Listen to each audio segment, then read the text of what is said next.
राधे राधे, हरे कृष्णा।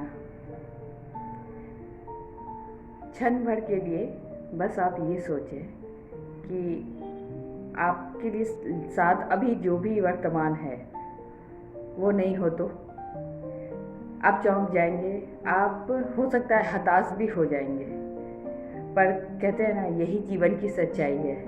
क्योंकि हर समय हर कुछ एक जैसा नहीं होता और हर समय आपके साथ एक जैसा नहीं होता।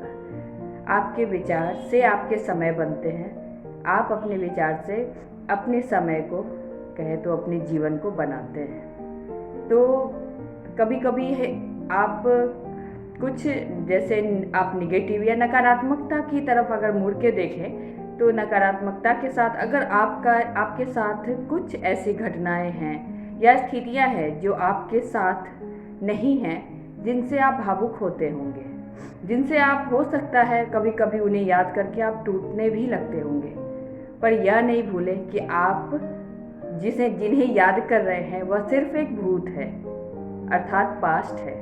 आप अभी जहाँ हैं वह आपका वर्तमान है और वर्तमान से ही आपकी पहचान है। फिर आप क्यों खो रहे हैं उस अनमोल पल को जिसमें आप हैं अभी? उन्हें याद करें कि जो आपके साथ अभी नहीं है, जो पल आपके साथ नहीं है, वो सिर्फ यादों में हैं। तो बस उन्हें खूबसूरती से याद करें। कहने का अर्थ यह है कि जीवन में आपके साथ नकारात्मक सकारात्मकता हर तरह की घटनाएं घटित होती हैं। तो आप उन पलों को याद करने की कोशिश करें जिनसे आपको सुकून मिले, क्योंकि आपका जो पल, जिस समय आप वो याद कर रहे हैं, वो भी रुकने वाला नहीं है, वह सिर्फ बीत रहा है। तो उन्हें भी आप व्यथित क्यों करेंगे? उस तरह की यादों को फिर से संजोकर, जिन्हें याद करके शायद आपने अपने भूत में, मतलब अपने बीते हुए समय में कुछ अनमोल पलों को खो चुके होंगे। अपने जीवन की घटनाओं से सीख ले, क्योंकि आपके जीवन में घटित होने वाली हर एक घटनाएं आपके लिए शिक्षाप्रद है। आपके हाथों में है, आप टूट सकते हैं या फिर बन सकते हैं। बस यह जीवन है, कुछ भी यहाँ स्थायी नहीं है। कुछ भी आपके साथ जो अभी है वह बराबर से नहीं है, क्योंकि बदलाव ही जीवन है, बदलाव से ही जीवन है। Life means change, accept the change, be with change, feel easy in change. This is your dignity, this is your power and this is the way, right way of living life. तो बस अपने जीवन को जिए मतलब बदलाव को स्वीकार करें, उनके अनुरूप ढले, उन्हें अनुरूप बनाने की कोशिश करें। मुश्किल नहीं है, आपके विचारों से है और आप ऐसा कर सकते हैं। खुद पर यह भरोसा रखें, क्योंकि ऐसा नहीं है कि हर वक्त ही अच्छा होता है, कभी कभी बुरा भी होता है। और वह सच बताए ना, तो वह बुरा भी हमारे द्वारा ही हो रहा होता है।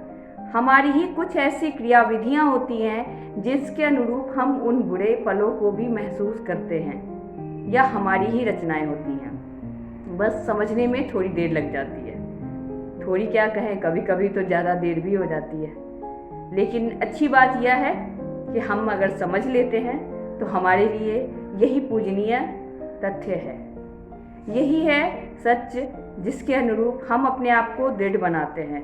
अपने आप को सीख के रूप में ले, अन्य सामने वालों के लिए प्रेरणा बनने की कोशिश करें, व्यथित होकर, टूटकर। ऐसा नहीं कि लोग संकोच करें आपको याद करने में भी। स्वयं को ऐसा बनाने की कोशिश करें जिससे आपकी आने वाली पीढ़ियां आपको याद करके आपसे प्रेरित हों और आपके जैसा खुद को बनाना चाहे। यह होती है आपकी असली पहचान। यह नहीं कि आपने कुछ चाहा, उन्हें ना पाया तो बस खुद को ही खो दिए। यह जीवन का अर्थ नहीं है। अगर याद करें तो ईश्वर की कथाओं में भी हमने बहुत ऐसे कथाओं को सुना है जिसमें, जैसे भगवान श्री राम ने जब वनवास को स्वीकार किया तो उन्होंने अपना राजपाट भी खोया था। वो टूटे नहीं थे, व्यथित नहीं हुए थे, निराश नहीं हुए थे, बस जीवन के चक्र को समझकर अपने वर्तमान के साथ थे। और उन्होंने हम सबों को यही शिक्षा दी कि अपने वर्तमान की कदर करें आप, क्योंकि आपके लिए आपका वर्तमान ही सबसे पूजनीय है, जिसमें आप है, जिससे आपका भविष्य बन सकता है। महादेव से हम सभी प्रेरित हो सकते हैं। जब उन्होंने विष धारण किया था तो उन्होंने विष धारण करके हम सबों के लिए जीवन की खूबसूरती को दिया, जीवन आशीर्वाद रूप में दिया। तो बस ये हम थोड़ा सा कुछ नकारात्मकता को स्वीकार क्यों नहीं कर सकते? जब ईश्वर इतनी चरम और इतनी बड़ी बड़ी कठिनाइयों में भी अपने आप को सरल रखने की हम सबों को प्रेरणा देते हैं, तो हम प्रेरित क्यों नहीं हो सकते? बिल्कुल हो सकते हैं। और अगर हम अपने आप को प्रेरणा देते हैं, हम सीख लेते हैं ईश्वर से, तो हम कहीं ना कहीं उनका पूजन कर रहे होते हैं, उनकी कद्र कर रहे होते हैं। और इसे भी आप भगवान का पूजा कह सकते हैं, ईश्वर की पूजा करने की विधि को कह सकते हैं। यही जीवन है, बस जीवन यही है। स्वीकार करें जो है आपका, जो है आपके पास, आपका वर्तमान, स्वीकार करें आप उसको, क्योंकि उसी से आपकी पहचान है। इसके अलावा सिर्फ आप भटकेंगे और भटकने के साथ साथ टूट जाएंगे, जिससे ना आपको कोई फ़ायदा होता है, ना आपसे जुड़े आपके अपनों को कोई फ़ायदा होता है। तो बस इस तरह के नकारात्मक बहाव में न जाएं।